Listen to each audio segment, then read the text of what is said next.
The second day of the Russian peace enforcement operation in Ukraine started with a new round of missile strikes on military infrastructure and forces belonging to the Kiev regime. Among other targets, strikes once again hit military objects around Kiev. The regime officially confirmed that it was blowing up bridges to stop advancing Russian forces. One of these incidents took place near the town of Ivano-Voka, southeast of the capital.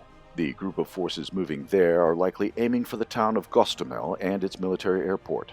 Earlier, on February 24th, a group of Russian paratroopers supported by military helicopters blocked the work of a military facility after a successful air landing operation. Since then, the paratroopers have been involved in heavy fighting with the superior forces that guard the Ukrainian capital and its surroundings. Panicking air defense units of the regime even downed an Allied Su-27 warplane by mistake. Initially, Ukrainian officials and the MSM tried to present this as a case of defeating the Russian Air Force, but photos showing vestiges of the plane in Ukrainian camouflage forced them to change the story. The military situation remains complicated in the east and northeast of the country. Over the last few years, the Kiev regime has been burdening these regions with hardcore Ukrainian nationalist and neo-Nazi elements. These well-armed units put up fierce resistance against the Russian armed forces.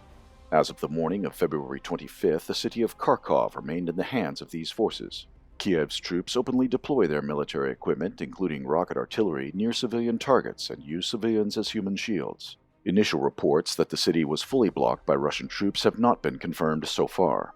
Intense clashes between the Russians and pro-Kiev radicals were reported in the city of Sumy. Both sides reportedly suffered casualties. Mariupol also remains in the hands of the Kiev regime. Radicals fortify the city and block civilians from leaving it.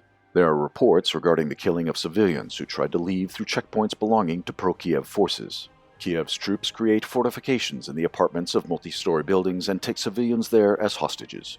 In the Donetsk and Lugansk regions, people's militias of the Donbass are slowly suppressing the multi-layer defense created by Kiev in the past few years. Local sources report that they plan to block Mariupol from the northern and eastern directions. Meanwhile, the regime's defenses collapsed in the regions near Crimea. Forward Russian units outflanked Kherson city and are advancing towards Nikolaev. Another group of Russians took control of Melitopol and is securing the area before further operations. The fight for the future of people living in the territory of modern Ukraine has reached a milestone. The Russians have come to put an end to the terrorist regime established there.